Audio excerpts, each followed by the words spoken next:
இப்போ நம்ம ஃப்ரைஸ் எல்லாமே அடல்ட் சைஸ் வந்துருச்சு. இப்போ சைஸ் வாரியாக வந்து செப்பரேட் பண்ணிக்கலாம். அதுக்கு முன்னாடி நம்ம சேனலுக்கு ஃபஸ்ட் டைம் வந்தீங்கன்னா மறக்காம சப்ஸ்கிரைப் பண்ணிக்கோங்க. இப்போ நம்ம பார்த்துட்டு இருக்க ஃப்ரைஸ் எல்லாமே நம்ம மாலையோட 3rd பேட்ச் ஃப்ரைஸஸ் தான்.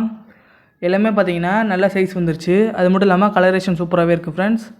ஆல்ரெடி அதுங்க இருந்த டப்பையே வந்து இப்போ வாட்டர் குறைச்சி வச்சுருக்கேன். ப்ளூ கலர் டப்பில் செமி அடல்ட் சைஸும், ரெட் கலர் டப்பில் அதை விட சின்ன சைஸில் இருக்கிற ஃபிஷஸ்லாம் போட்டுக்கலாம்.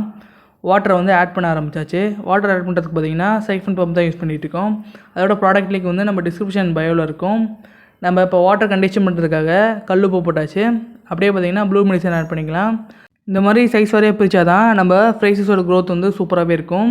இப்போ செமிடலுக்கு பார்த்தீங்கன்னா நார்மல் ஃபுட்டு கொடுக்க ஆரம்பிச்சிடலாம். இதோட க்ரோத் எப்படி இருக்குன்னு நம்ம ஃபியூச்சரில் அப்டேட் பண்ணுறேன். இந்த வீடியோ உங்களுக்கு பிடிச்சிருந்தா லைக் பண்ணுங்கள். நம்ம சேனலுக்கு ஃபஸ்ட் டைம் பண்ணிங்கன்னா மறக்காம சப்ஸ்கிரைப் பண்ணிட்டு சப்போர்ட் பண்ணுங்கள் ஃப்ரெண்ட்ஸ். நம்ம சேனலில் பார்த்தீங்கன்னா பெட் ரிலேட்டட் வீடியோ நிறைய வரும். உங்கள் ஃப்ரெண்டுக்கு ஷேர் பண்ணுங்கள் ஃப்ரெண்ட்ஸ். ஓகே ஃப்ரெண்ட்ஸ், நெக்ஸ்ட் இன்ட்ரெஸ்டிங்கான வீடியோவில் பார்க்கலாம். பாய்.